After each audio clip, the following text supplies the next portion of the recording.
Can you all hear me out there? Just nod. Okay, good. All right. So, welcome this cold morning to the Rails update. I think we're still having. I'm gonna be turning my head over this way a lot. Is there any way you can pan and show that, or can you see? Can they see? There's a lot of people here in East Peoria. So if I go like this, it's because I'm looking at them, or they're waving at you. So anyway, we are having some technical difficulties, I think. Is that correct, Ryan? One site is still not connected, but we're working on it. Okay, so I think we'll get started then. As I said, I'm here in East Peoria with a lot of people, and we'll start with introductions. I do want to say, first of all, that we have over 80 people streaming today. That's a lot. So my trusted colleague here, Nikki Zimmerman, is going to be monitoring the streaming so we can keep track of questions that come in or comments or whatever. So okay, well, so without further ado, let us start with introductions. Are we connected to, yes, there is someone in Bolingbrook. Hello, Bolingbrook. Is that you, Julie? Good morning. Yes, it is. Julie Rothenflew, Naperville Public Library. Great. How about in Burr Ridge? Julie, you want to start? Hi. Julie Millivack from Downers Grove Public Library. Lisa Pappas from Plainfield Library.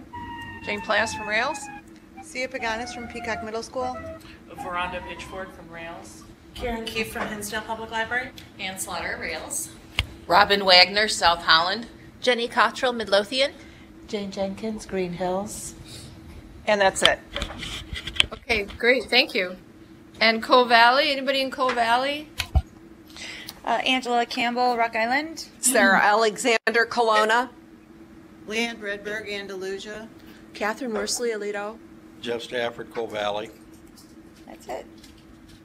Great, thank you. East Peoria. Well, there's me, there's Nikki. Go ahead, Ryan. Ryan Ebel, Rails. Amanda Wasashio, Rails. Laura Turner, Caterpillar. John Richmond, Alpha Park Public Library. Barbara Love, Kiwanee Library. Ann Turnbull, Kiwanee Library. Cheryl Siebert, Chinoa Public Library District. Ann Reeves, the Public Library. Michael Bauman, Toulon Public Library. Courtney Young, Avon Public Library. Gina Burr, Fond du Lac District Library. Leanne Johnson, Peoria Public Library. Larissa Good, Warren County Public Library. Jane Bradbury, Mid-State College. Amanda Gray, Rails. Wendy Adams Good, RSA. Lisa Shemensky, RSA. Kelly Green, RSA. Rhonda Bierman, RSA. Doug King, RSA. James Campbell, RSA. Russ Theobald, delivery for Rails. Erica Laughlin, RSA. Martha Droxel, RSA. Awesome. Okay. Anybody in Rockford?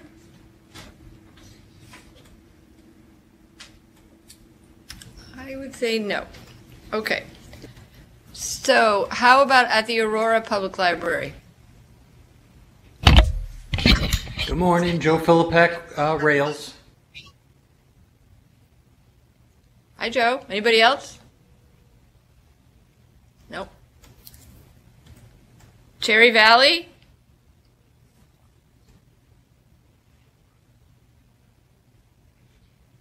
Nobody appears to be there. How about Freeport? Hello, this is Laura Keyes with Freeport Public Library. And Pat Vorwald, Freeport Public Library. Great. ILA. Hello, yes, we're here. Tina and Diane Foote, right? Yep. Yes, hi. We were supposed to have an attendee also from ALA, but they're not here yet. Okay, terrific, thank you. I don't think the Illinois State Library can join us today. I think they are otherwise occupied. Is that correct? Oh, he is gone. He is otherwise occupied. All right, Kankakee Public Library.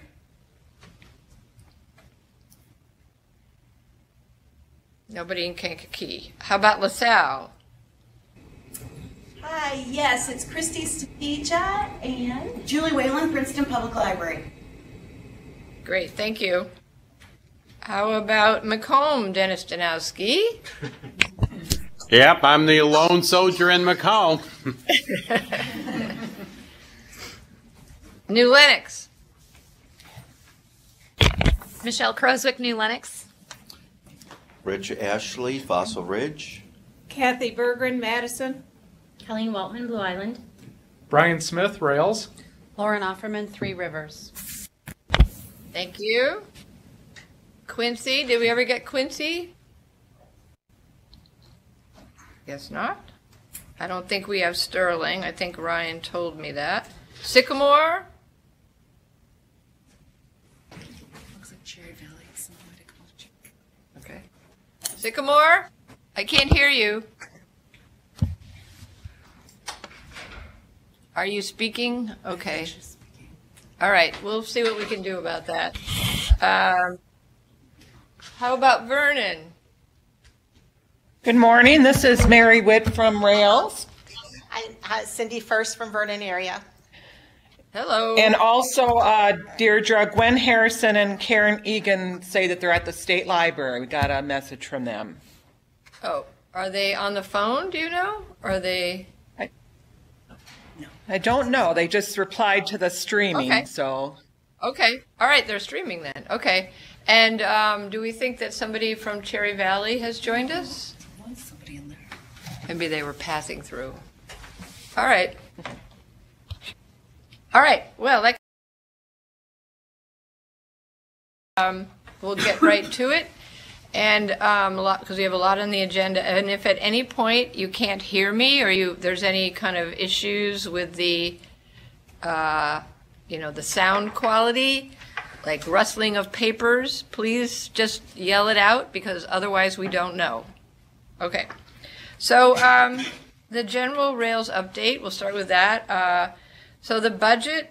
Well, the budget is the budget. As you all know, we did get our full amount this year, and so we are proceeding with our plan of service as it was approved by the state library. The state does owe us money, but then they owe everybody money. So I guess that's just if you're one of the cool kids, that's the situation you're in these days. So. The system membership standards, I'll just say a few words about that today. We did do a test of about 50 libraries all across Illinois, different types as well. And we got a lot of data, which we're still analyzing, so I don't have anything to report to you today about that. I do know that, well, I will have something to report to you about it when we have analyzed the data, and I think we'll probably have, some sort of if it's not a member update, we'll have some sort of a meeting or a discussion about it, like, a face-to-face on Polycom and on Rails Live about the results of the test. I think that, and we will be reporting to the board as well, so if you're not able to hear us or find out about it at a special meeting, it will certainly be discussed at a board meeting. We definitely know we're going to be making some revisions and some clarifications. We at least have learned that from the test already. Thank you, Nikki, so I don't knock that over. And the board did approve the draft standards with the proviso that we would come back to them by May to report on what we have found. We have had discussions with the state library about it, and also with Heartland. The idea of these being statewide standards is still obviously the goal. I know that there has been some discussion, there's some upsettedness, which I understand, about the fact that we have proposed a professional education requirement for libraries or library administrators that are under 15,000 population.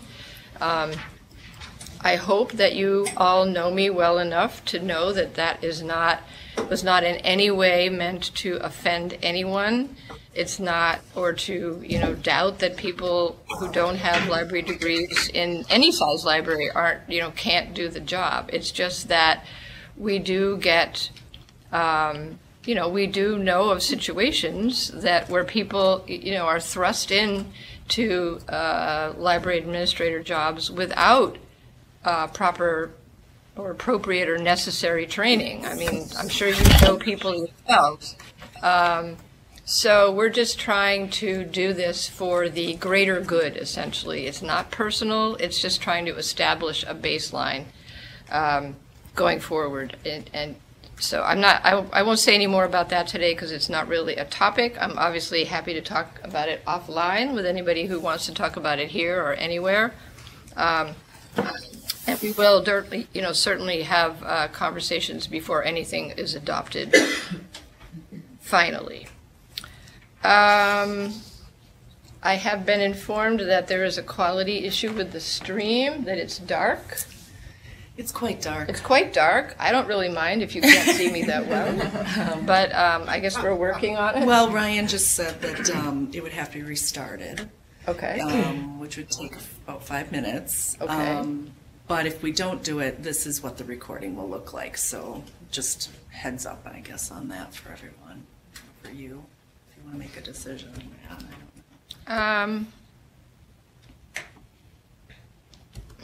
I think that we'll keep going. Okay? Sorry, streamers. We just, we have limited time. So, okay. So anyway, I'm going to turn it over now to Amanda, because she's going to talk about the certification process. Okay. The Illinois State Library annual certification process is now underway. Thank you very much to those who have already completed certification. We really appreciate it. All Rails members are required to complete the certification process by Saturday, March 31st. The two-step process includes completion of the Illinois Interlibrary Loan Traffic Survey, as well as the certification questions. Failure to complete the certification process may result in loss of Rails membership and Rails services. Rails staff are available by email or phone to assist you in completing the process. Rails will also be hosting certification networking events at each of the service centers. The first one is here today after this member update, and the next one will be a week from today, Thursday, January 25th, from 1 o'clock to 2:30 at the Coal Valley Service Center. The next two will then be in mid-February at Burr Ridge and Bolingbrook, so stay tuned to E-News for more information on that. Thank you. Thanks, Amanda. Okay, then moving along to Explore More Illinois. So for those of you who haven't heard that term before, that is the official name now of our online museum pass program. We do expect that this will be launching in the spring. There will be no cost to the libraries to participate. There will be no cost to the museums and other cultural attractions to participate. At this point, we are working on signing up the museums and attractions. And we'll be, if you go to the Rails website, you can see that there's now a web page up for Explore More, so you can see how it's going to work. You can find out more about it, both from the library point of view and the attraction point of view. I think it's going to be a great service. We do have some museums that are sort of, tentatively signed up. Some in Chicago, some, there will be many, obviously, museums not in Chicago as well. So I think it's going to be a really great service for libraries to offer, and I advise you to go and look on the website. I think that's the best way to get information about it at this point. So, any questions about anything I've said so far? Yes, in here in general? Burr Ridge. Go ahead. Yes. Hi, Robin Wagner from South Holland. What does the new museum program do with the current museum program and perhaps the fees we've paid for it? Right.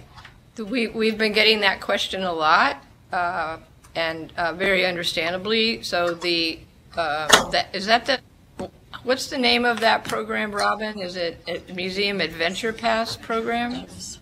Mm-hmm. Yes. Yeah. So that program was started years ago, actually, by the Metropolitan Library System, and then in 2012 or so, it was transferred to the group that used to be known as Innovation Experts, and now is known as I don't know what it's known as. Libraries First. Libraries First. So basically, we have absolutely no connection with that program at all. And our goal in starting this one up was to make it more inclusive. My understanding of that one is that it does have a limited number of libraries that can participate. I know that you all pay fees for it. I don't know. I think it's it's a local decision. If you can afford to keep it going, either temporarily or permanently, I guess I would. If you can't, we're hoping that this is going to be a great addition or replacement, depending. Does that answer your question at all? We have no authority over the other one at all. So we have no connection. It does in respect to the fees. Thank you. You're welcome. The biggest attraction with that program is the Brookfield Zoo passes. Do you know if the new program, will you be approaching the zoo to get those passes? I think I'm going to ask Veranda. I think I'm going to ask Veranda to talk about this a little bit, if you don't mind, Veranda. I was going to say I could talk to you offline about it. Oh, well, whatever. Well, no, We want to hear. I only want her to know. Yeah. Could you mute Jane? No. I don't know if you've been in my email. I just talked with Saida at Brookfield Zoo yesterday. She hasn't confirmed, but I've given her some information. You know what I need to do, and I was just whispered to you, is to understand from some of you how that program works for you, meaning the logistics of it. But yes, we are talking to Brookfield Zoo actively. Great, thank you. Mm-hmm. But one thing I do want to say additionally is that, that program, as I understand it, had about 16 museums in it, 16 to 18 museums. This program is to serve the entire Rails region, so we may not start with we won't start with all of the same, though there is an effort to ensure, ease of access for all of you. Though the plan is to get there, but I really want to be sure we have attractions across the region. And if anyone has any more day-to-day questions, please feel free to email me. Thank you. Mm-hmm. And we think the idea of having attractions all across the Rails region and potentially beyond, like Chicago, for example, obviously, but even beyond, is that if you're going on a trip with your family across the state, you would be able to visit attractions on your trip that aren't necessarily close to where you live. So we think it's going to have a lot of value and use for libraries and Illinoisans. Any other questions about that or anything at this point?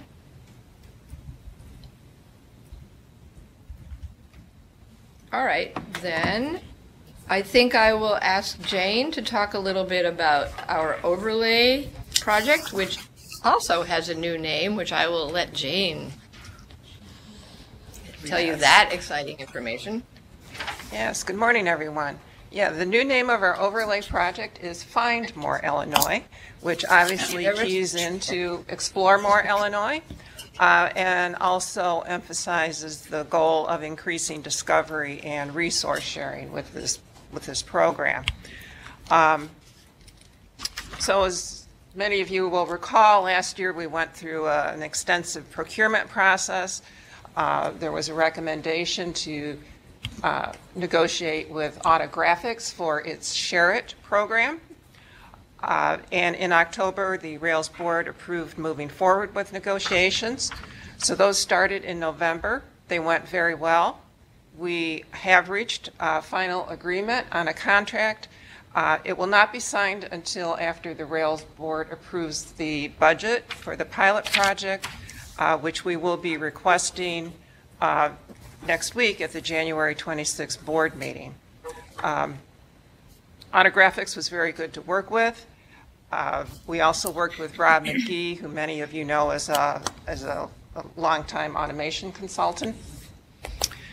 And during negotiations, we reduced both the cost of the pilot program as well as the length, and reducing the length of it helped reduce the cost, obviously. And there will be in the board packet a fairly detailed memo about that if you're interested in more details on that. We've also continued recruitment for the pilot participants. Our pilot will be drawn from the 3 consortia that participated in the procurement process. That's iShare, Prairie Cat, and Rock River. And we were aiming for 10 to 20 pilot participants. Looks like we will have 20. Right now I have 17 confirmed pilot participants, 2 from iShare, 10 from Prairie Cat, and 5 from Rock River. We'd like to get some additional, up to 3 iShare libraries in there. However, if those slots are not filled by iShare libraries, I do have a waiting list, and so we will fill those slots one way or the other. So we're looking at a pilot with 20 libraries. Very pleased about that. Deadline for notifying me of interest in participating in the pilot is next Thursday, January 25th. Once the board approves the budget for the pilot project, we'll sign the contract and begin implementation almost immediately, early February. And assuming the pilot goes well, which we certainly expect it will, we may be able to expand the program as early as next fall. We were originally talking a pilot of no longer than 2 years, but at this point we're thinking it will be, we'll be able to expand sooner rather than later. So the advantages of Share It, obviously more resource sharing, which is what we, the initial and primary goal of the project, but also Share It will also offer the opportunity to serve as a bibliographic record source through Z39.50 sharing of MARC records, which means that if it suits the library's needs, it may be able to serve as a alternative for OCLC or as a supplement, depending on what your library needs. And also there is a way that non-automated libraries will be able to participate as well, so that they will be able to participate in increased resource sharing and also build a bibliographic database that if in the future they can have a local online catalog, they would be able to use those MARC records and have a good start towards retrospective conversion. So a lot of advantages to it. So we're really looking forward to finally getting to the implementation part of this project. I know many of you are wondering about the cost to your library once we move into expansion. I can't tell you that at this point. We really couldn't start working on that until we had a contract, but we will be developing a fee structure during the pilot period, so that by the time we're ready to expand, we will obviously be able to share information about that. We will, of course, be looking to make it as affordable as possible for libraries of all types and of all sizes, from small libraries to large libraries. So. Questions at this point?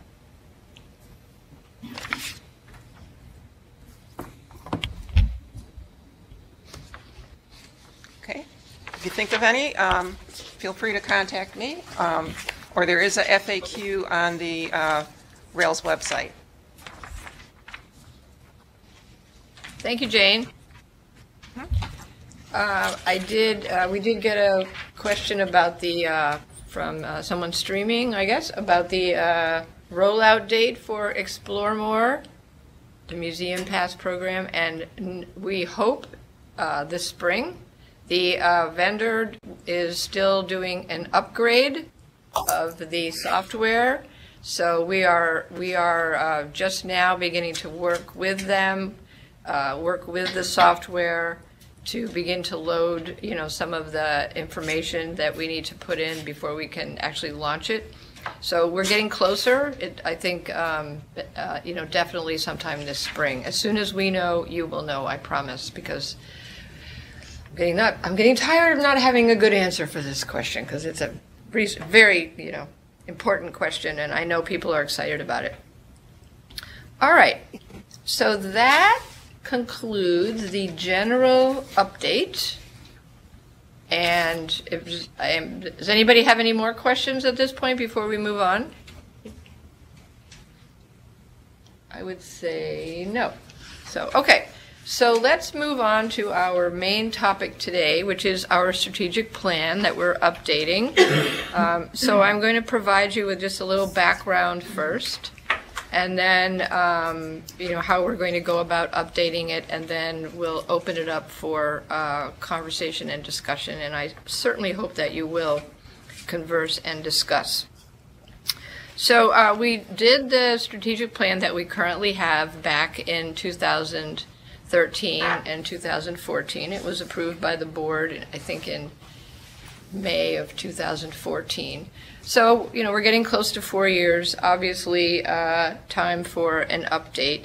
At our last member update in October, I did do a pretty substantive review of what the goals and objectives were, and how of the current plan and how they came about. I'll do just a little bit of that, just a little update of that today. We did do a lot of gathering of information from members. We did a survey. We did focus groups. We did an environmental scan, a needs assessment. So just, briefly reminders of what we found back then. Continuing education and consulting were the top ranked needs from members in the surveys and the focus groups. I think it's interesting to think back about that now, because I think in some ways we kind of take continuing education for granted, but in 2013 and 14 it was by no means a given, but certainly it has proven to be very important and popular. The second problem, I guess, issue that people cited was actually service to the unserved. And other important needs were cost savings. Networking among members was brought up, still is, as being very important for member libraries to depend on Rails to bring the libraries together. Also, of course, resource sharing, and that included the consortia, the LSAPs, as we lovingly call them, delivery, questions about expansion of delivery, the issue of equity of funding for LSAPs, for the fact that there was and continues to be not an equitable amount of support given to all consortia who basically, provide the same services. desire for an overlay discovery layer, which Jane has just described, which is, we've been working on that project ever since, and kudos to Jane and her colleagues who are bringing it to fruition. This was seen as very important, still is, for a way to include libraries that are not in consortia, and that includes both standalone libraries, of which Rails has many, as well as libraries that cannot afford to automate or cannot afford to join a consortium. E-resources was brought up as a very important need. So, and all of these things you can see we have worked on. We have granted money to libraries to join LSAPs. We are currently assisting financially with the consolidation of 3 LSAPs, Link, Magic, and Swan, which will certainly be a great service to their patrons, as well as save money. We're working on the overlay, e-read, the Museum Pass program, continuing education and training. I mean, you can see we have worked on a lot of things, and I think accomplished a lot of things. So what we want to do with the current plan is we want to check that we are still, on the right track, that the things that we are doing are meeting the needs of libraries. And the updating that we're going to do is going to be, I'm calling it a very lightweight process. We're going to get feedback from members. We are working on a needs assessment / survey that we're going to be sending out to everyone, asking you for to tell us what your concerns are, what your issues and problems are. I am going to be going on a listening tour of libraries, and I want to thank Barbara Love for the first invitation from Kiwani to host one of those listening events. Then, revise the plan according to the feedback that we get, and talk to the members about what we come up with. Excuse me. So I'm hoping that it will be completed for the board to approve in May or May or June of this year. So that's pretty much the situation with what we're going to do with the strategic plan. Does anybody have any questions about that process so far? One of the questions that I've been sort of practicing this a little bit on, going around visiting some people and asking this question that I have found to be, it's quite thought-provoking for people, and I did send out a memo to all of you earlier this week. It was on the director's list about the conversation we're going to have today. And the question that I've been asking directors and staff in different libraries, different types of libraries, was what is the issue or what keeps you up at night? And I've gotten some really interesting answers. One was the unserved. This is a library director who has recently moved to a community where there are a lot of unserved residents, and all of a sudden this is on her screen as a major problem. The social problems that libraries face now, the patrons who come into the library who have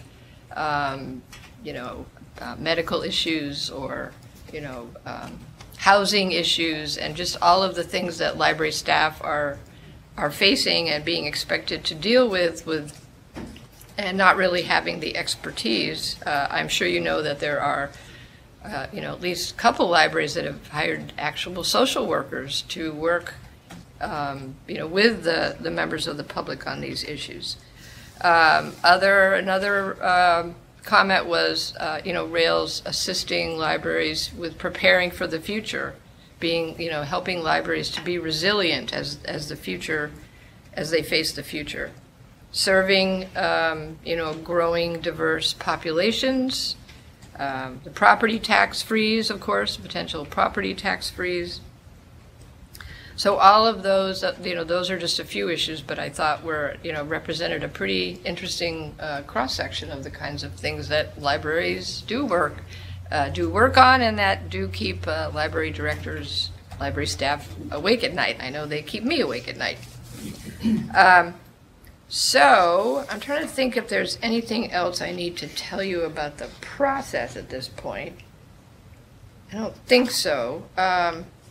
So I guess I will open it up for conversation at this point, and maybe we'll just go around the sites. That's probably the best way to do it. And as I said, I'm going to rely on Nikki here to help me with anything that comes from a streamer.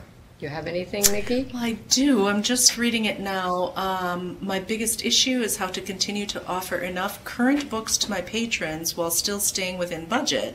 I also like to be able to offer talks or speakers, but have no budget for that. I feel like I'm not serving my community with information sharing. All I'm doing is providing old information in the form of our rapidly aging collection. So a budgetary problem, of course, which is not anything new. And just so you all, this is obviously being recorded, so what we'll do is we'll go back and check the recording to get all these all the comments that are made, right? So okay, thank you. So let us start in Bolingbrook then. Anybody, do you have anything to say in Bolingbrook, Julie? Of course I do. What keeps me awake is funding. This past year, for the first time, we had to lay off staff, and that was pretty traumatic. But what I see Rails as being really helpful with is the continuing education. I think that's really important. Also, for us, every obviously in many other libraries, every penny we can save. So the group pricing, the consortial type benefits we get are very helpful. Obviously something like free museum passes who can beat free, it's great. So I think there's a lot of things that are in the current strategic plan that can just be carried forward. There are things to continue working on, the overlay. The things you've all mentioned, I think, are very, very, very helpful. And I think they're universally beneficial. So that's my thoughts. Thank you very much. Glad to hear that, at least from your perspective, that we are, on the right track. Okay, Burr Ridge. There's a lot of you in Burr Ridge. So who wants to go first?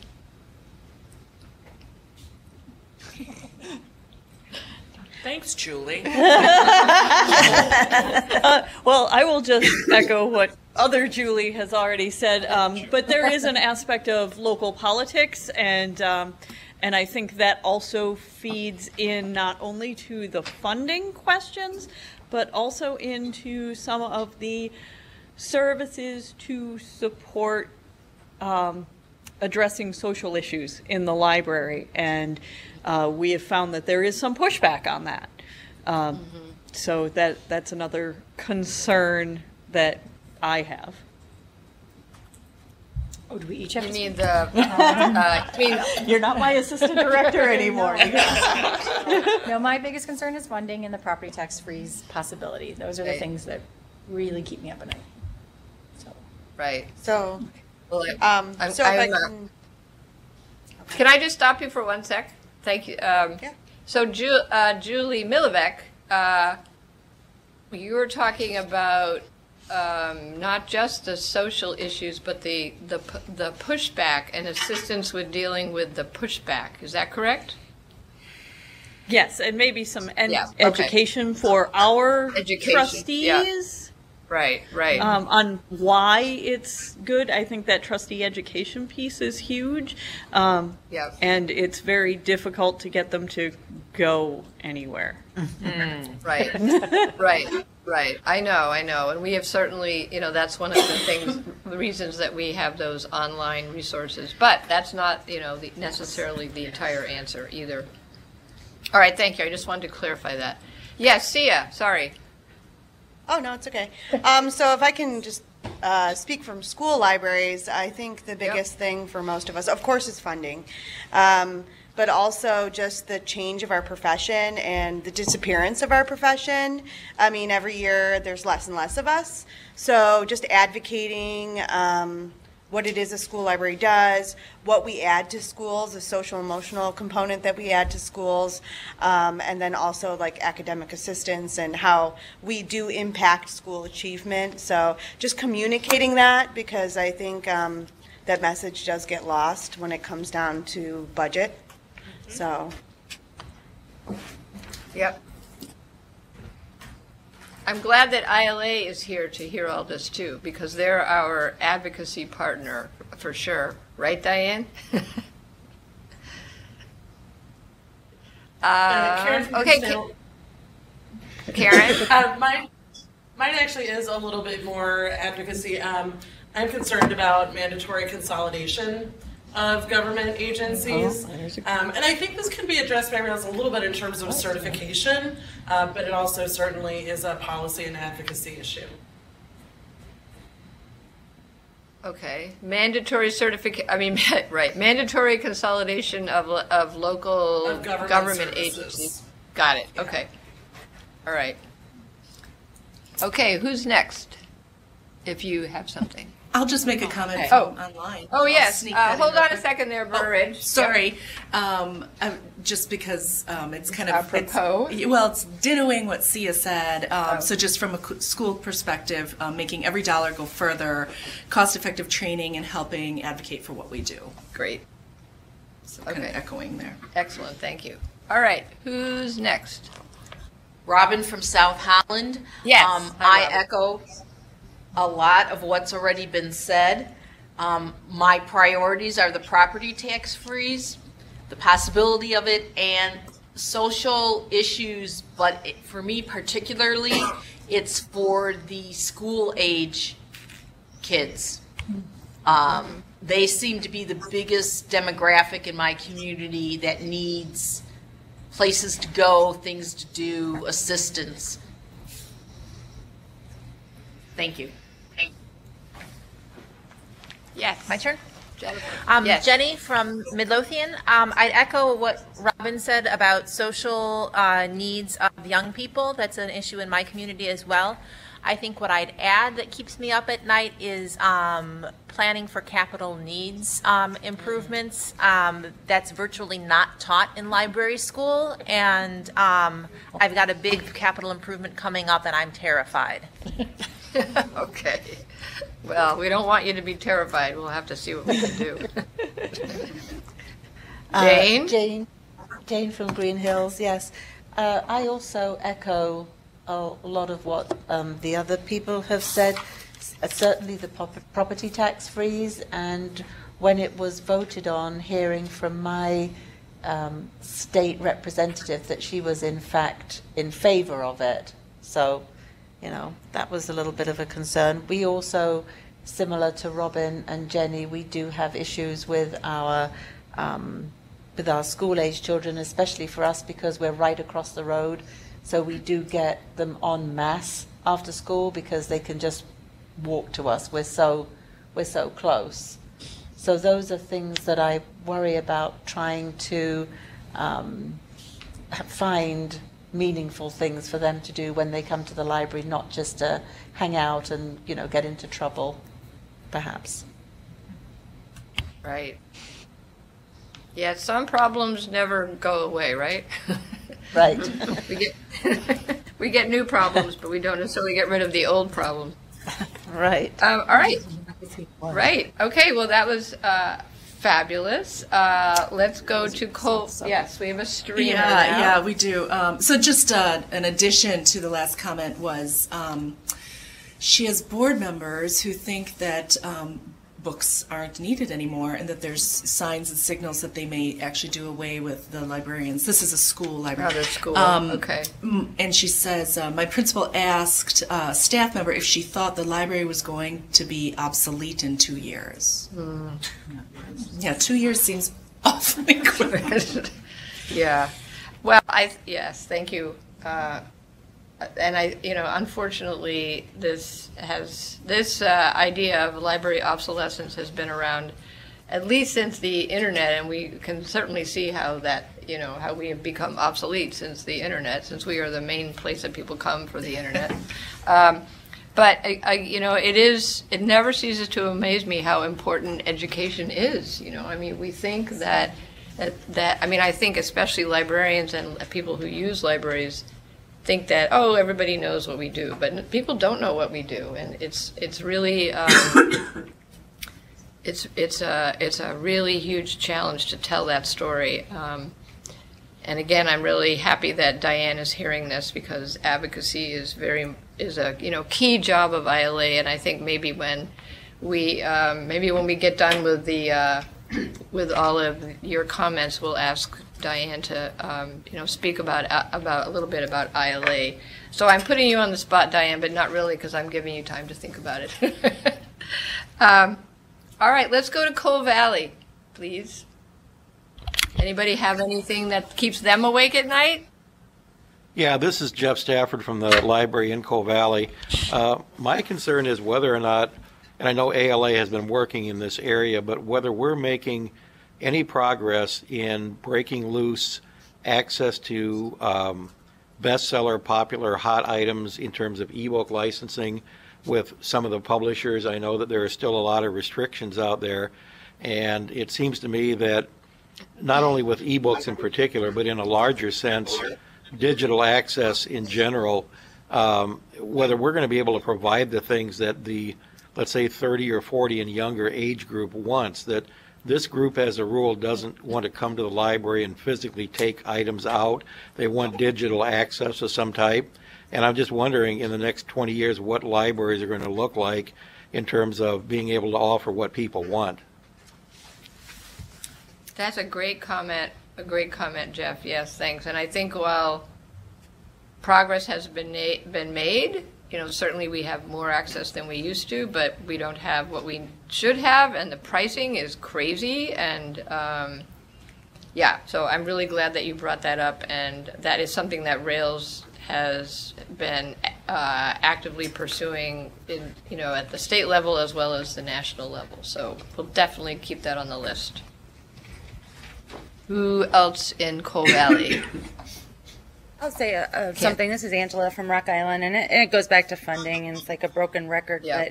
But, aligning what people want from us with the reality of our budget is very difficult, because, people travel. They can go to other libraries in the community that have more money, or even if we're doing a comparison of our library population service area versus another libraries, it's so out of whack. And it's I understand it's tied to property taxes and everything, but in Illinois it seems there's so many different ways you can be funded, with being a municipal home rule library, municipal library, a district library. Otherwise we're silhouettes. And I just, it makes the advocacy portion harder because of that. There's no, consistency, I guess. That's all. Right. There certainly is not consistency. Anybody else in Coal Valley who can't sleep? No, they look rested. This is Sarah from Coal Valley. Again, for me, it's our youth, because we have a lot of youth that come in after school. It's as if they have no other place to go, and they're immediately on the computers like locusts on vegetation, playing games and things like that. Fortunately, we do have one staff member who plays, I don't know what game it is, but it's not on a computer, but it's a strategic game, a strategy game. And he does have a couple kids that they play in the library in view of everybody this game. And that's great, because he at least we have some hands-on something on the computer, but mostly they just come in and use the library to play video games or online games. And how do we get them away from that? Right. I think parents at home wonder about how to get their kids away from that too, right?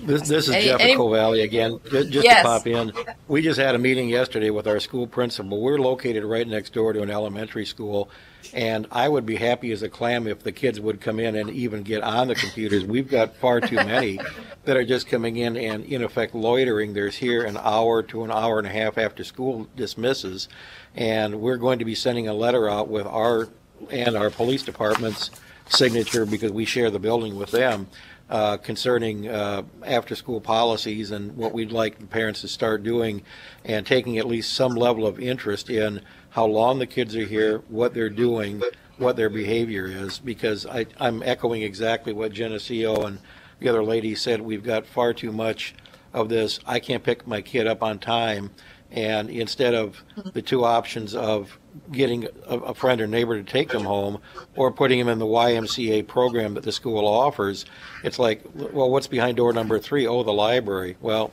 we're not in that business, so. Mm-hmm. Yes. Well, and I've certainly seen news reports as well about different problems that libraries are having. There was ILA had an e-news article just today, I think, about Flossmoor,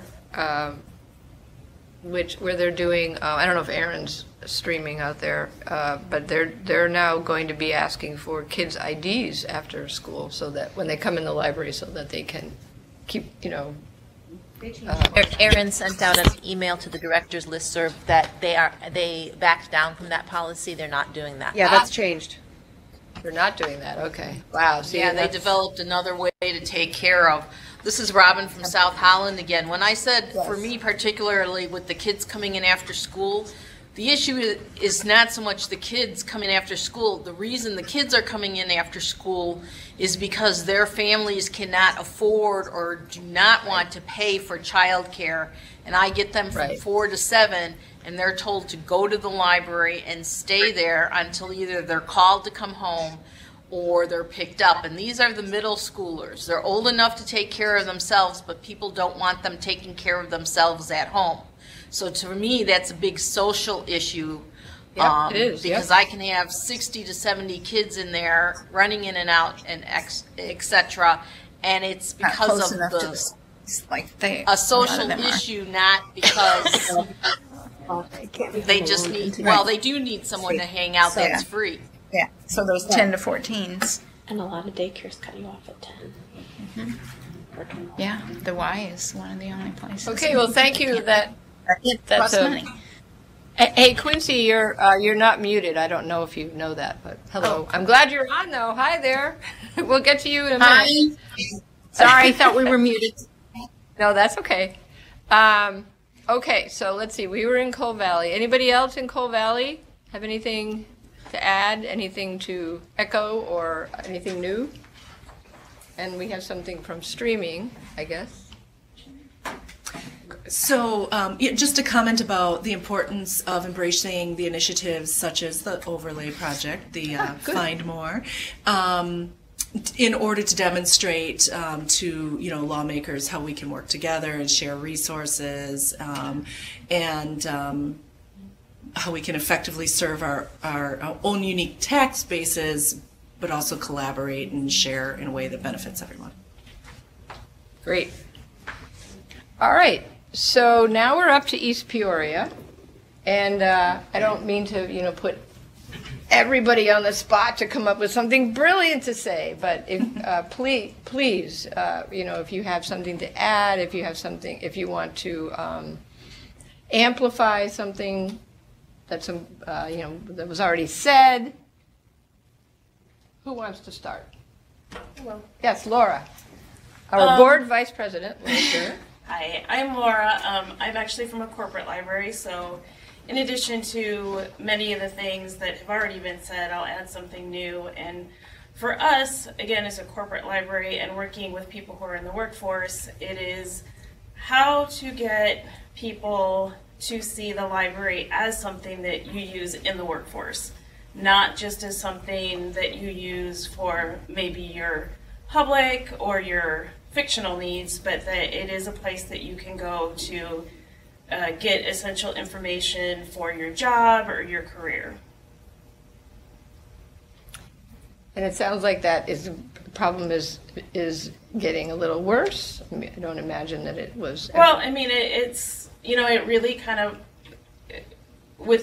even with school, the struggles that school librarians are having, we're not seeing the progression of people or using the library from maybe a younger age and understanding that it is something that can be essential for your work, for research, for your job, and that progression of it through the younger ages up through college and then into your career. A library habit. Right. Great. Thank you. Right. A library habit. Yeah. Very good. Yeah. Good wording. Yeah. John Richmond from Alpha Park. I have three things I think that they don't keep me awake at night, but I think about. The one is we need about twice as much space as we have, but what we need is more floor space, more study rooms. We need to go back to having a quiet reading room.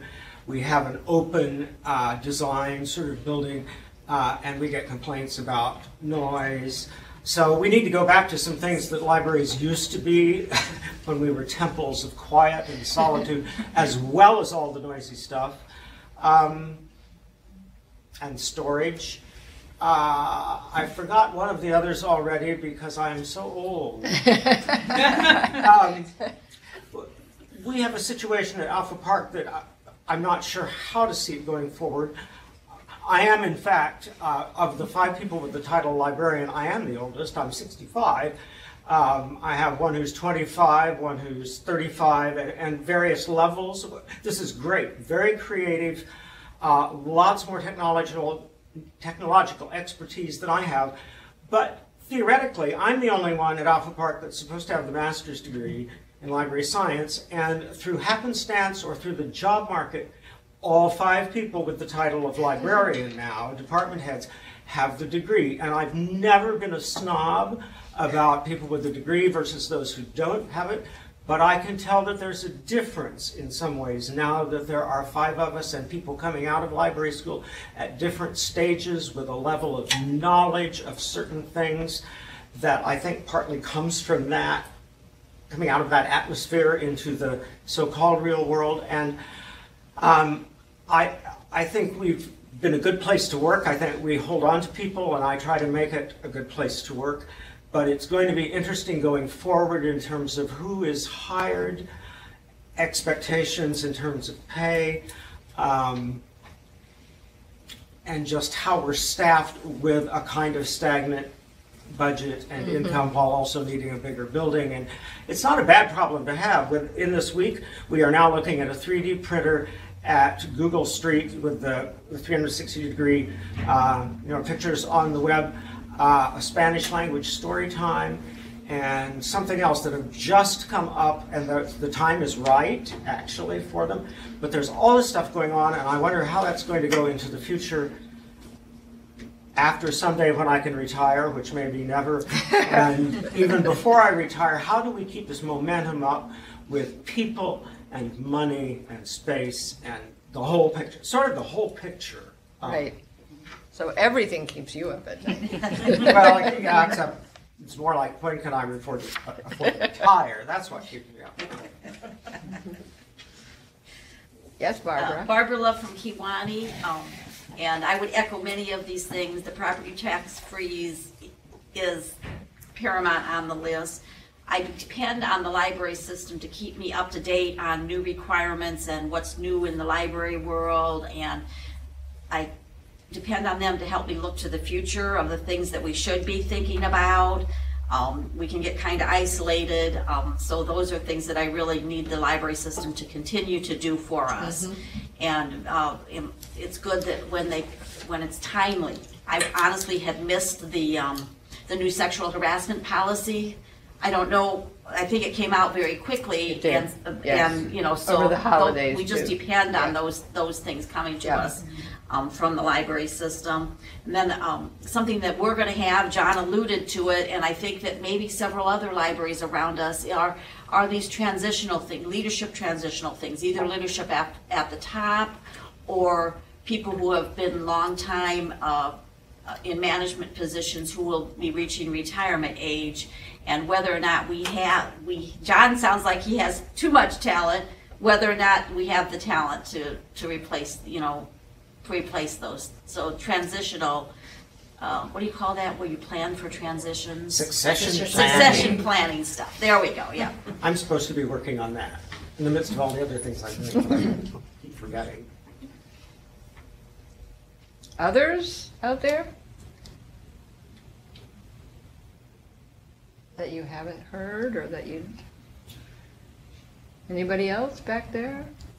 You know, in relation to some of this, and also for me personally, tying into the education and training, is that as I get to a certain point in my career, and I have lots of talented people around me doing a lot of creative things, and all joking aside, I cannot retire when I can collect full Social Security, is how do I keep myself motivated and interested in new things, and it's my own education, so that, and I think a lot of it's going on, but I don't want to get to that point where I'm just sitting around thinking, well, they've all got the talent and I'm just waiting for something to happen. And so that's kind of a personal project for me, is how to remain in the sort of flow of things. Sure. Anybody else here? I don't know if anyone's mentioned the per capita grant at all. I don't know if maybe that's just an irrational fear of mine. But I worry about the future of the per capita grant because we rely on it. Right, okay. It's a per capita grant, if you didn't hear, and I mean, again, it's a piece of the funding problem. Yeah. All right, well, I'm going to move on. You can always, if you come up with more things, you're in the same room, just shout it out. Let's see. How about in Aurora? You got anything, Joe? You got anybody with you? Nobody's here. Just the thing that comes to mind to me when I hear that, what keeps awake at night, I would think that for managers, still personnel issues is a big one. And when you have, unfortunately, underperforming staff who have become, just toxic in the library and for other staff, coming into that every day, and how to deal with that as a manager, I think is still where some people struggle. So that's both a kind of recruitment and a training need. That's it. All right, thank you. How about in Freeport? What anything you guys want to add? Hi there, this is Laura from Freeport Public Library. To kind of grow on what others have said, I would completely agree that some kind of marketing or advocacy is needed on how we as public libraries can serve our unserved population, and thinking about it critically, like advice from Rails personnel on how we can reach those people. What can we say? Things like that. So a lot of advice on how we can reach the people that we are not currently reaching as a public library. This is Penny Miller, Director of Pearl City Public. Just to add to the capital assessment, we just recently, 5 years ago, bought property to the south of us and had rented the home out for about 5 years, and now it's not tenant occupied, and we're looking what to do with that property. So we are looking at either building renovation or possible new building, but something along capital assessment and helping with that, and assistance in finding sources to give us recommendation on space usage of existing building, or maybe we need a new building. So capital assessment, and also I agree with marketing, reaching out to the unserved population, but also to our taxpayers that are funding our library and making them understand what gem they have setting within their community, and marketing tools and verbiage that we could use. I think that's what I struggle with, is coming up with verbiage to be an advocate of the services and what a library within your community provides. Absolutely, yes. Thank you. Anything else there in Freeport? No, thanks. All right. Okay. All right, I'm going to skip over ILA and go to LaSalle. I think you have a few people in LaSalle. Am I right about that? Anybody have anything? Yeah. We pretty much echo what's been said already, with the emphasis on the social issues, budget, and promoting marketing with key decision makers, including city councils. Lisa is having a community meeting to kind of make people aware of the services they have and see what other services they're not. So a town hall meeting, which is going to be really cool. So, but other than that, we're good. That says it all. Yes. That says it. So, thanks. Okay, thanks, Christy. Hey, Dennis, how about you? How are you sleeping these days? I don't sleep. I ditto everything that everybody else has been saying. I'm a county seat library, and for McDonough County and this part of the state, there are many smaller libraries around. One thing that I hear a lot about is uniform hours. Nobody knows when everybody else is open, so I would like to see some uniform hours. I think people should start thinking about consolidation, because I think that's on the horizon, and it's going to come politically really, really fast, and they need to have a plan. I think about keeping the doors open. It just takes 2 staff members to have the flu, and you wonder how you're going to open that day. That is a concern. And one of my concerns now, and it's because I live in a university town and we're very, very diverse, is patron and staff safety. We are all training on active shooter. We are all training on whatever, anything that has to do with keeping people safe in town, and you don't know who walks into your library. We have a lot of new people walk in, and we have a great. I had a couple from Washington D.C. walk in there, and they said this is one of the greatest libraries we've seen. So it takes a lot to train, if you want to train a village, and all that stuff, but. The social aspect is what I'm really, really concerned about, because that's what affects the people. Yep. All right, thank you. You bet. New Lenox.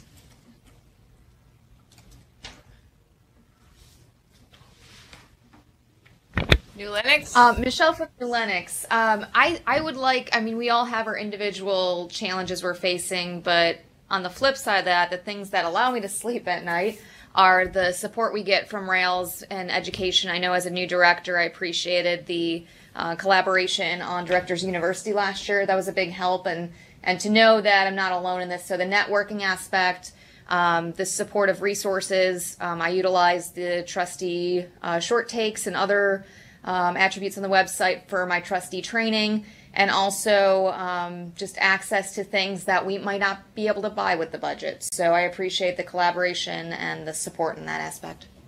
Anyone else? Oh, sure, I'll go. Okay. I'm going to say everything that Julie Rothenflue said. Rails is doing. I think Rails is doing a great job. I mean, from the beginning of the strategic plan in 2014, the improvement's been amazing. Particularly CE, which has really helped me, and I think you need to keep that no matter what you do. And as nothing keeps me up at night, so. However, I have noticed that at our library we have a lot more autistic kids, and we have absolutely no idea how to deal with them. So we need some sort of training on that. Actually, I would say any people with disabilities kind of training is our big concern. I would echo what Rich said too. My communities are not very diverse at this point. And so when we do have someone with different needs than what we might see on a day-to-day basis, I think it's something our staff would definitely benefit from.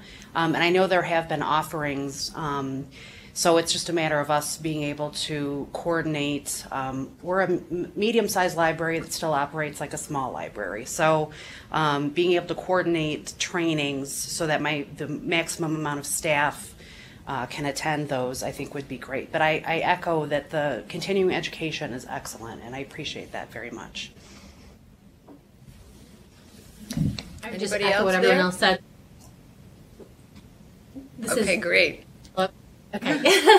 I'm just going to say echo what everyone else said, but I would also jump in on what Dennis actually just added, because the thing that keeps me up at night is worrying about safety, and we are a very diverse community, and are the gang members going to come in the library looking for X, Y, and Z, and then now the mom with the 4-year-old kid doesn't ever want to come back yet. So that is something that's real. So that's mine. That's what definitely keeps me up at night. All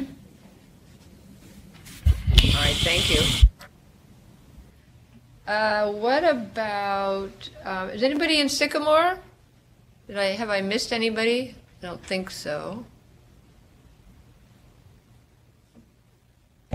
Oh, I know. We're here in Quincy. Quincy. Quincy, I'm sorry, Nancy. Geez, yes, please That's go okay. ahead.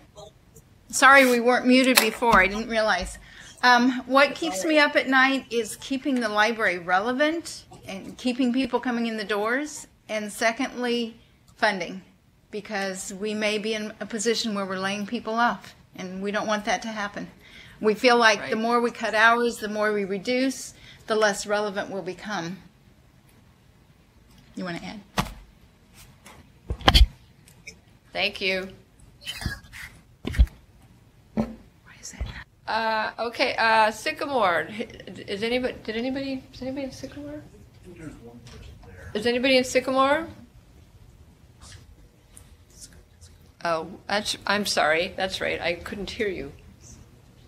We'll work on that while I ask if Cindy has anything to say in Vernon.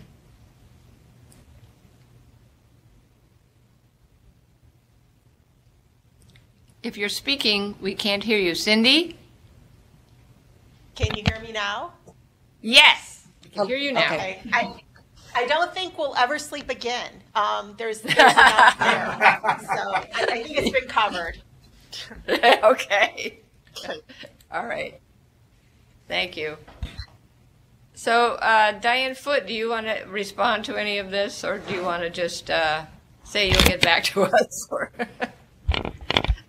I'm happy to respond. I'm obviously not going to be able to address everyone's concerns, although I took note and listened to them in great detail with specifics. But what I would like to encourage everyone to do is to consider attending one of the upcoming legislative meetups that ILA is hosting around the state. This year we have 8 of them. We have a new location in Galesburg. We have a new library in a region where we've had them before, but a new library hosting in Effingham. The entire list, including dates and locations and times of our meetups, is available on the ILA website. and registration is open now. There is a small fee to attend it. We don't make money off of these. These are just meant to defray some of our expenses for putting them on, so that we can continue to do this. Those of you who've been around ILA in Illinois for some time may know that we have a history of hosting a breakfast on President's Day for this purpose. We have since broadened that activity to, as I say, 8 this year, and we're very proud of that. So I can run through the list of locations if that's helpful for people, or you can simply take it upon yourselves to visit our website on the events page. You'll see a list of legislative meetups. They kick off pretty soon, coming up Monday, January 29th, with our Central Illinois breakfast in Bloomington Normal. We will be following that with a lunch on the same day. That's at the new location in Galesburg. On Friday of that week, we are having the legislative lunch here in Chicago. We've just signed up 2 legislators to come. So at these things, if you haven't been to one before, I speak a little bit about federal legislative priorities. Our legislative consultant, Derek Blytus, speaks a little bit about Illinois state legislative priorities. The ILA president, past president, or vice president, one of our elected leaders, will bring some remarks as well.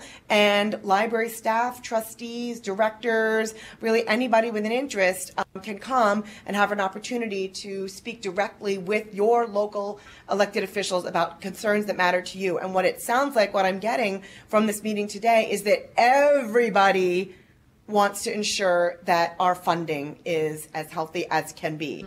And in the state of Illinois, that may or may not be, super healthy, but they need to know from us how important that is. The legislative meetups continue up through Friday, February 23rd, where we'll close with a breakfast in Edwardsville and a lunch in Effingham.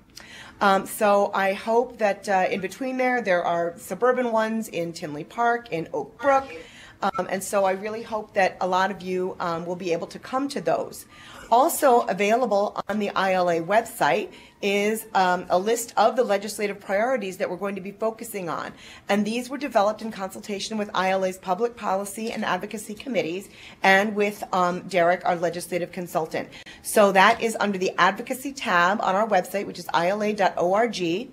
The state issues we're going to be focusing on, and there are great many state issues and a great many federal issues, but we're choosing to focus our efforts on a selected few because we feel like amplifying our message on a chosen few gives us a little bit more power on those. So our first 2 on the state level are to just a call out to everybody. Please support libraries through funded appropriations. Please work through the budgetary process in Springfield to make sure that that we are funded, that everyone is funded here in the state, but we're covered by that. We oppose additional unfunded mandates that come down the pike periodically. I don't have a laundry list of those, but we all know what they are. We know the types of things they are. We have a couple of initiatives that seek to give local libraries as much flexibility and as much power over their own budgets as possible.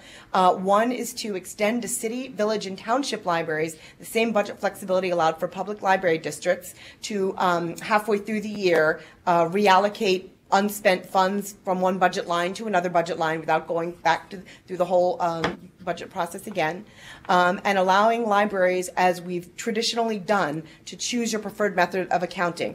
If you're not your library's accountant or director, this might be Greek to you, but it is libraries, any entity could choose a cash method of accounting or accrual method of accounting. The state is now demanding that everybody do it with the accrual method, and not all libraries want to do that, so we're trying to continue to enable libraries to choose the method of accounting they wish to use. And that might be a little nuts and boltsy, a little in the weeds, but we do want to make sure that individual libraries have the power and flexibility to run their budgets as they see fit. On the federal side, we are asking everybody to support the Museum and Library Services Act of 2017. It is a bipartisan act. How refreshing. A number of senators, including Democrats and Republicans, have put this forward. We want to support that. It supports IMLS. IMLS supports LSTA. LSTA provides the bulk of federal funds that trickle down through states to libraries ultimately. So that's very important for us. We, of course, want to continue to advocate in favor of net neutrality. Right now, as you may know, the FCC has suspended net neutrality protections But there is a way Congress can override that through something known as the Congressional Review Act, which already exists. We don't need to advocate for that. What we need to advocate for is our senators and congresspeople to use the CRA to override the FCC's decision. That also, it needs a simple majority in the House and the Senate. The Senate's almost there. We don't yet know where the House is on it. It does need a presidential signature too, so this could be an uphill climb, but that is what we are. One of the things we're advocating for, very important to those of us in library land, obviously. And we are opposing the elimination of this, or cutting of the student loan forgiveness program. Under the student loan forgiveness program, people who incur student debt and opt to go work in federally defined underserved areas have an opportunity to have some of their federal student loans forgiven. And that program is under threat now as well. Since it does cover libraries and people who incur student debt to go to library school, that's very important to us in library land. So if anyone has any questions about our events or our legislative priorities, please let me know. Please visit the ILA website. A little bit further down the pike, of course, we're going to be taking a delegation to National Library Legislative Day in Washington, D.C. in May. Registration for that will be handled directly through the American Library Association. When you sign up, you will be automatically counted as a member of the ILA delegation. I will say the ILA delegation has been the biggest one from any state in the nation over a number of years, so we hope to keep up that energy and enthusiasm for advocating with our elected officials in Washington. So thanks for letting me talk about that stuff, and that's all. All right, thanks a lot, Diane. It was very helpful. I think we have a few more. We do have a few comments. Someone just echoing John regarding getting everything updated before retirement in order, to provide a stronger library, and struggling to serve everyone within their district while having a growing number of patrons from neighboring communities. Let's see. Also have had a request for marketing materials to help advertise the services that are offered for people with special needs. Let's see. A solo librarian talks about ways to provide programming to keep engaged with the community that doesn't basically make her have to be in two places at one time, so we can all identify with that. Even at larger libraries, it's hard. And yes, net neutrality. So the importance of that being saved in this particular library, about how they'll really be devastated because they rely on it for, everything, marketing, communication, patron use. So great. Well, this has been a fantastic conversation. I want to thank everyone, everywhere. And I understand we have Sycamore hooked up properly now. Does anybody in Sycamore have a comment at this point before I move on to our next topic? I don't hear anything. So I'll be hearing more from me and others about the strategic plan. This has been incredibly helpful, and we will be communicating with you in a variety of ways, including with our upcoming needs assessment.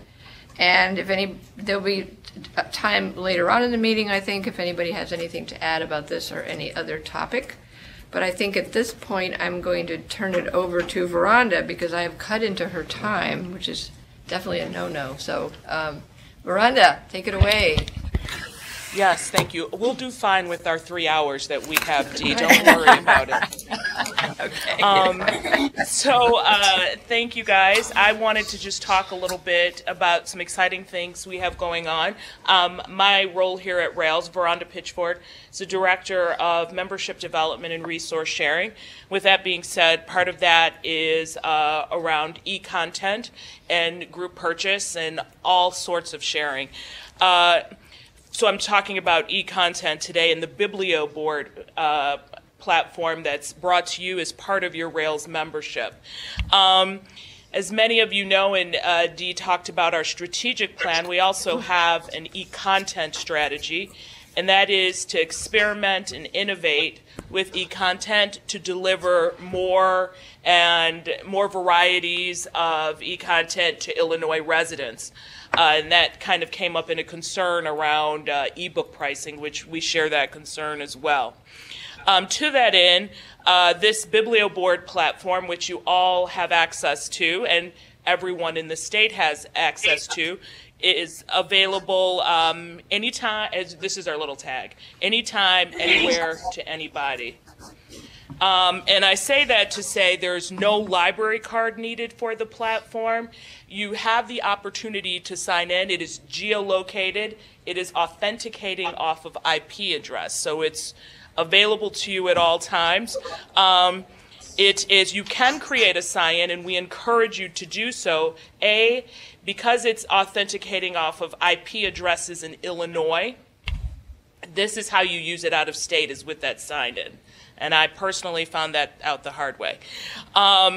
Additionally, again, if you have trouble accessing it, we've had our friends on the borders have had a little trouble. Please let me know right away, because if you have sometimes an IP provider that's out of state, like in Iowa, we'll need to do some work, and it takes just like a minute to get you authenticated. The other benefit, as we talked about ebook pricing again, is the titles are available anytime. There are no holds, no waits. All the titles are multi-use, and they're available everywhere. Most of these titles are not from, none of them are from the big 5 publishers, but they are from independent press, and they give us an opportunity to introduce other kinds of content to members when they're waiting for things from major platforms. I want to talk to you because BiblioBoard is much more than ebooks and those current offerings that can be used for leisure reading for adults and kids. It's also contains something called the Core Collection. And that's something very helpful for all types of libraries, but specifically when it comes to academics and after-school help. A lot of very cool primary source offerings. Some of those offerings are short films talking about, for example, a collection on Martin Luther King, which is appropriate for MLK Day, which just passed, and also for Black History Month. So primary source materials on a variety of topics. There's also an offering of curation of Olympics, so you can find out lots about the history of the Olympics, primary source, digitized materials, interviews, short films as well. So I'd encourage you to use that search function or start when you go to the BiblioBoard website. We have a few of those curations on our website. And again, lots of those things are good for homework assignments to point as kids, who doesn't love to write a paper about Lincoln? Raise your hand if you don't. You won't. But there is quite a bit of stuff on Lincoln in there, too, and things about Lincoln. I was hoping for more on Mary Todd, but, what are you going to do? Sexism. Okay. So I want to talk to you more specifically, and I'll take questions at the end, about pop-up picks. Pop-up picks is a collection of e-content titles, again, simultaneous use from indie publishers, and they're mostly focused on leisure reading. Now, and I'm hoping a lot of you can use this as people are waiting for titles on Overdrive or eRead Illinois or Cloud Library, you can point them here. They're collections, again, that are rotating, so new and fresh. There is a collection of romance titles on there. There are collections of graphic novels, multicultural graphic novels there. And there's some great kids titles on there. Part of it, we also have a partnership. This is our second partnership with the Chicago Children's Museum for BiblioBoard. And they have an exhibit starting January 24th called Heart and Soul, as in S-E-O, soul, U-L, growing up in Korea. And we're going to have titles that support that exhibit available on the platform as well. And we're in the process of making those available, and you'll be hearing more about those. We're also on the platform, and my colleagues are in marketing or helping with this, featuring the self-published title from the Chicago Children's Book Museum called The Skin You Live In. And it's a book about diversity and inclusion, as many of you talked about that. So it's an ebook on diversity and inclusion for kids. And there are several other, this is also as we introduce the public to new kinds of content through BiblioBoard. I think it's an opportunity for us to find new things. Another partnership is from a publisher called Shoutmouse, and you'll see titles from there. Shoutmouse is a nonprofit that works with kids to help them tell their stories through ebooks. For example, one of the books is called Penny, Princess of the Shelter, about a little girl whose family lives in a homeless shelter and how this is her palace and how she's making the most of this situation. So I'm just using that as an example title. There are lots of different kinds of titles on the platform written by kids for kids to tell their stories to each other. Last but not least, which I should have said this first, there are several OERs, open education resources, available on the platform. And that, especially if you have college kids in the library, in the collection, it's from everything from the hard sciences to social sciences to literature and film resources. Lots of resources to support academic research for adults and adults and faculty. Well, I shouldn't say that, like adults aren't faculty. But I did work on an academic campus, so I feel like so definitely another resource for you are these OERs, and you can play around with those on our website, on the platform library.biblioboard.com, and also on the Rails website. There's more information about BiblioBoard, and we're happy to help you if you have questions with how to use them, etc.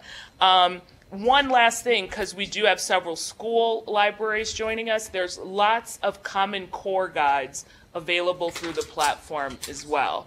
So guides of how to use different resources, Common Core guides in the platform as well. Now, speaking of people using the platform, I have our fabulous special guests here today. I feel like Jimmy Kimmel right now. Thank you. Yeah, we will do karaoke. So I want to introduce them because we want to give you an opportunity to hear from folks using the platform and how they're using it. So I'll go in order of the agenda. Karen Keith, the director of Hinsdale Public Library. Do you want to start with ways in which you're using it? Sure. The two things that I told Veranda that I would talk about are, one, just on whatever page you have the listing for all of your digital resources, make sure you have a link to BiblioBoard. It's going to take you 2 seconds to put up there. What BiblioBoard, and especially pop-up pics, is great for are the two ends of the spectrum. People who are so desperate for free digital content that they'll read anything.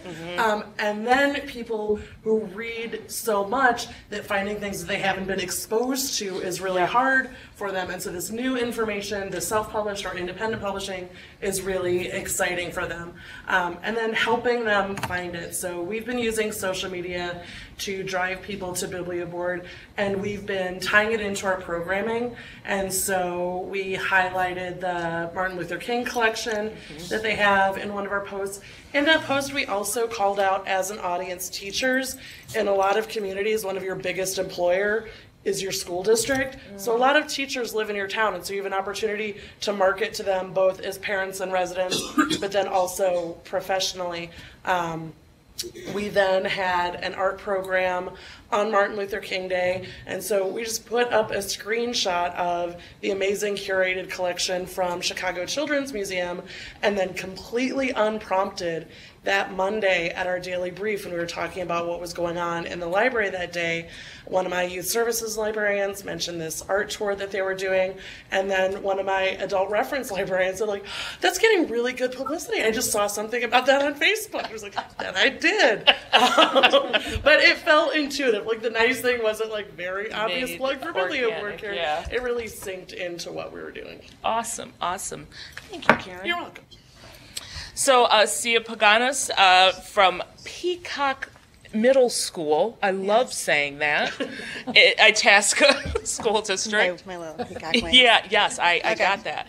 Yeah, so in kind of the similar ways is just marketing this resource. I've used this. I'm new to it, so I haven't, it's new. So so in middle school we're kind of like in between. So I have not posted the whole BiblioBoard link in its entirety to my middle school students, just because there is adult content. Most of it was, I haven't seen anything that's really objectionable, but I think for high schools could just market BiblioBoard as a resource. How I've used it in middle school is I've used the Skin We Live In as a read aloud with my special ed class. They really liked that. The art teacher does daily art history, so the is it a pop-up pick collection with the art has really been helpful. The I Have a Dream unit we're going to use for civil rights research in 8th grade this year. And the BiblioCore collection is really great for selecting close reads. So unless you're a teacher, you probably don't know what close reading is. But What is it? I don't know. So in the classroom, what we do is we take text that is above the reading level of the children, and we basically do deep literature, like analysis of the text, and mark the text, and really go over it and go over the wording, so that you take some kind of primary source document, or you can take the Declaration of Independence and do a close read. So it's breaking it down so the kids are kind of getting more complex language. So a lot of the resources are really great for that. I think high schools could load the OER, the resources. And then what I'm was mainly going to talk about today was Recovering the Classics, which is a redone covers and great collection of classic, I think there's like 101 or 102 classic works of literature that are out of public domain.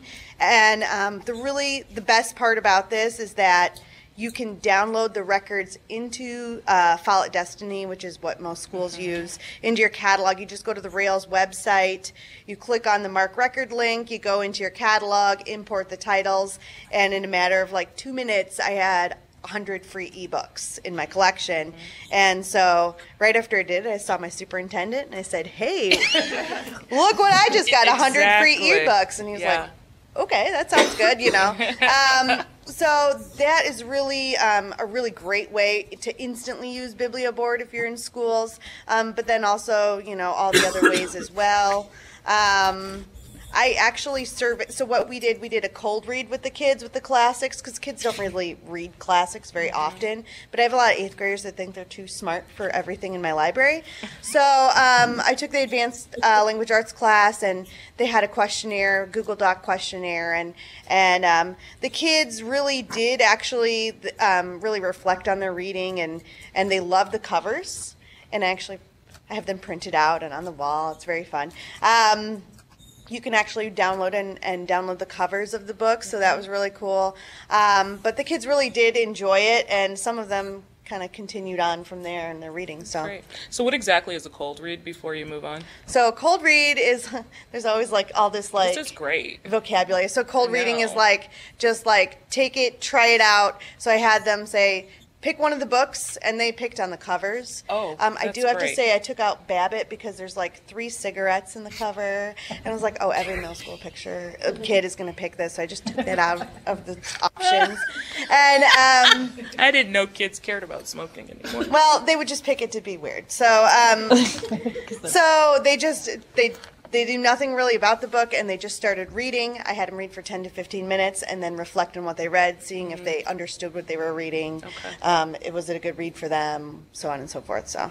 Great. Yeah. So just really quickly, thank you, both of you. That was great. So Recovering the Classics, what that project is it's public domain titles, and they had an editorial staff make sure, because, you know, originally the Gutenberg Project was crowdsourced in terms of getting public domain on the internet. So there were some variations on the theme, let's say. So this project makes sure that Recovering the Classics from a publisher called Plimpton ensures that the titles match the stories and match the experience. But what this project has also done is, as CSO wonderfully described, had graphic designers do new covers for these so they could compete, especially in, well, I want to say especially in a school market, but not really, because I find that lots of people, the covers attract them.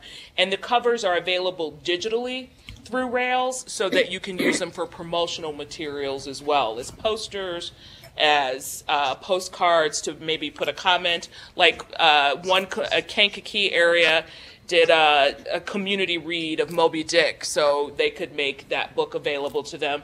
And those MARC records are available to all of you on the Rails website as well. So thanks, you guys.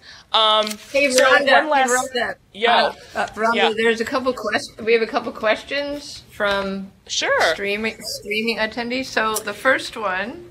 I answered it online. Someone was just asking if there was some bicentennial content specific to Illinois, but I did some searches, and I think that there will be some good ideas that you can garner from just the Illinois content, but nothing that specific.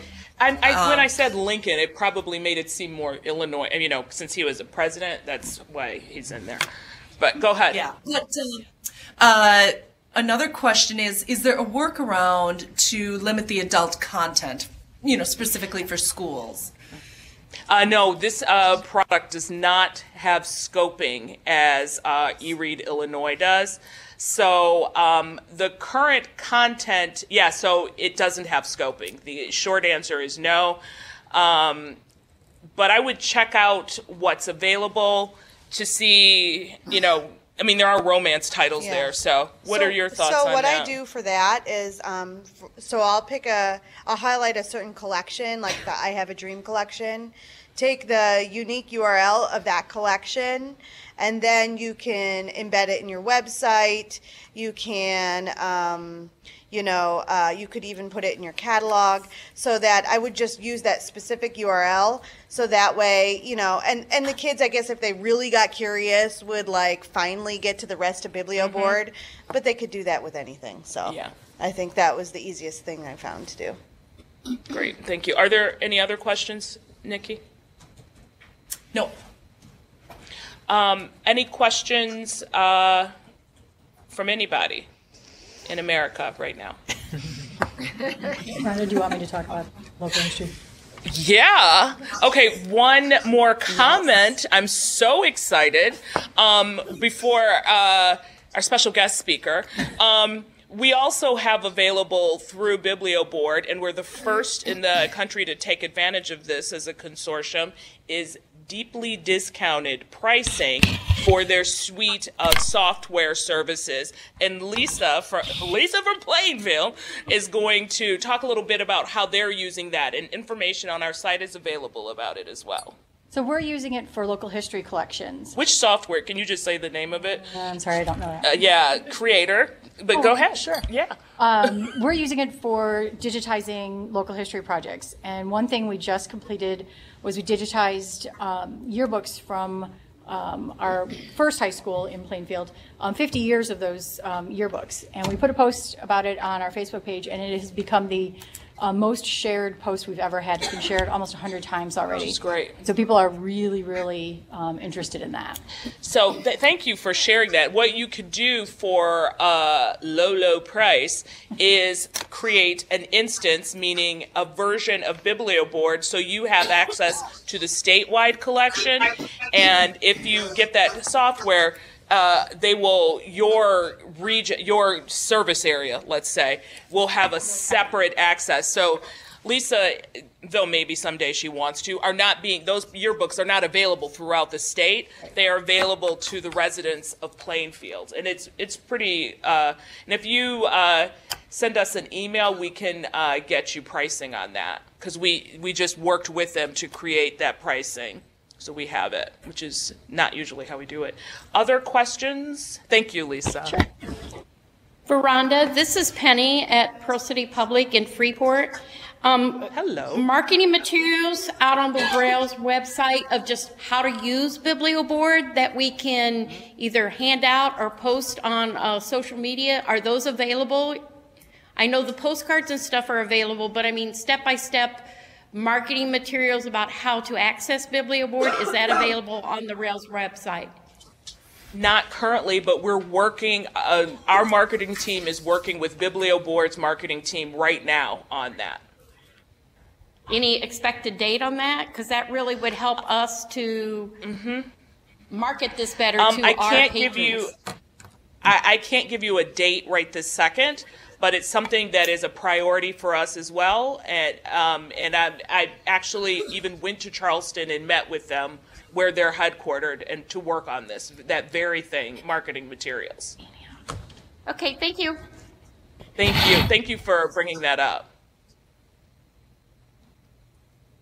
Thank you, Veranda. Thank you, everyone. I think the bottom line message that we want to send about BiblioBoards is that it is an incredibly rich resource. I think you're kind of gathering that and encourage you to go and look at it, because I think that you will find a use of it that will really work for your library. It's so rich, it's kind of hard to summarize all of it. Do you have more questions about BiblioBoard? Just one more, whether or not there is a way to get usage statistics. Yes, we are working with BiblioBoard on that as well, in building that dashboard for usage statistics by region, because we especially because we have libraries that may share the same zip codes. And it's really a level of refinement that we have to do. So that dashboard is in the works.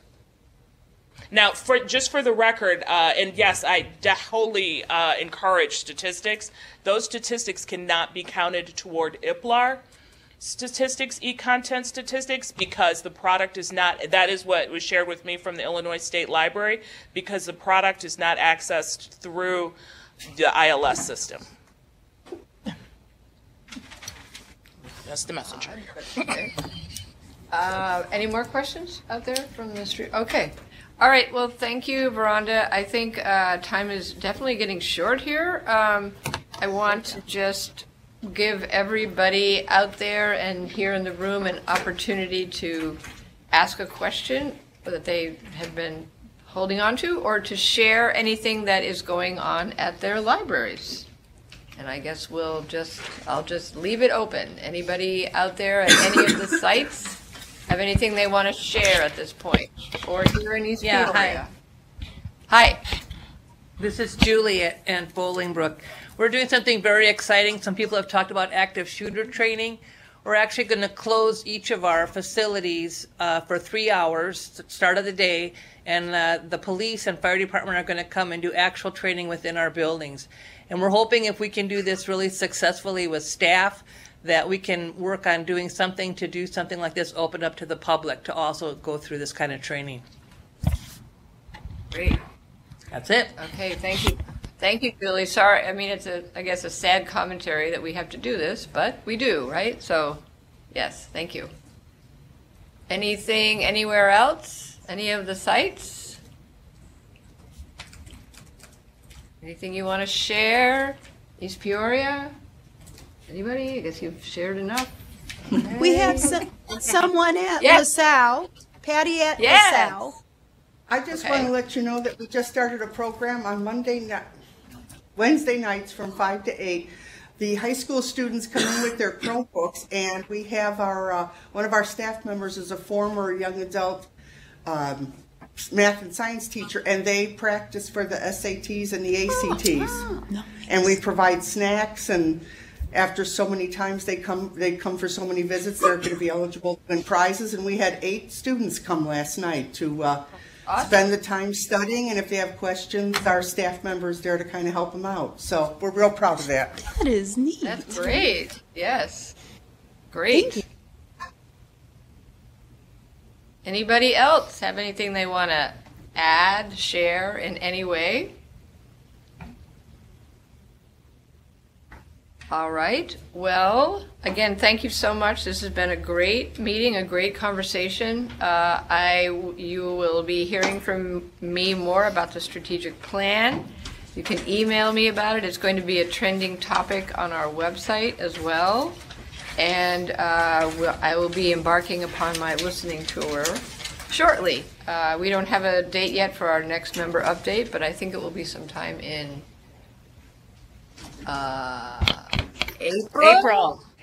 April. All right. All right. Any last thing before we sign off? Anything for the good of the order? No? All right. Thank you, everyone. Have a great day. Stay warm.